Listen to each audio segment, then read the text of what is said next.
பரலோக ராஜ்யத்துல யார் பெரியவனா இருப்பான்னு ஏசப்பா கிட்ட கேட்டபோது 3 விஷயங்களை கற்றுக் கொடுக்கிறாரு. நம்பர் 1, தேவன் நம்மிடம் உள்ள பாவங்கள் குறைகளை உணர்த்தும் போது உடனே மனம் திரும்பி சின்ன பிள்ளைகள் போல கள்ளம் கபடம் இல்லாத உள்ளம் இருந்தால்தான் பரலோகத்துக்குள்ள நுழையவே முடியுமாம். நாம அப்படி கீழ்ப்படிந்து உடனே மனம் திரும்புகிறோமா? நம்பர் 2, சிறு பிள்ளைகள் போல தன்னை தாழ்த்துகிறவர்கள் தான் பரலோக ராஜ்யத்தில் பெரியவர்களா இருப்பார்களாம். சின்ன பிள்ளைங்களுக்கு தான் திறமை, அழகு, ஞானம்னு எந்த பெருமையும் இருக்காது.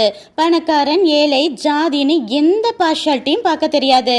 சண்டை, பிடிவாதம்லாம் கொஞ்ச நேரம்தான், அப்புறம் எல்லாத்தையும் மறந்துடுவாங்க.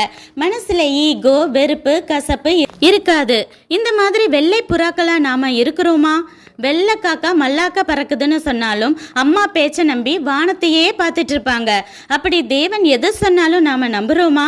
பேரண்ட்ஸ் அடித்தாலும் அழுதுட்டு திரும்ப பேரண்ட்ஸிடமே ஓடி வரும் மழலை பூக்கள் அவர்கள். நம்மை கண்டித்து உணர்த்துபவர்களிடம் நாம் எவ்வளவு வன்முறையாக நடந்துக்கிறோம். நம்பர் 3, ஏசப்பா நமக்கு கற்றுக் கொடுத்த கட்டளைகளில் சின்ன விஷயத்தை கூட கை கொள்ளாமல் மீறி மற்றவங்களுக்கு போதிச்சா பரலோக ராஜ்யத்திலே எல்லார காட்டிலும் அவங்க தான் சிறியவங்களா இருப்பாங்களாம். எல்லாவற்றையும் கை கொண்டால் மட்டுமே பெரியவங்களா இருப்போமாம். அப்ப நாமளே ஒழுங்கா மனம் திரும்பாம மேடையில பேசுறதோட என் வேலை முடிஞ்சிருச்சுன்னு நினைக்கிறவங்க நிலைமை என்னவா இருக்கும்?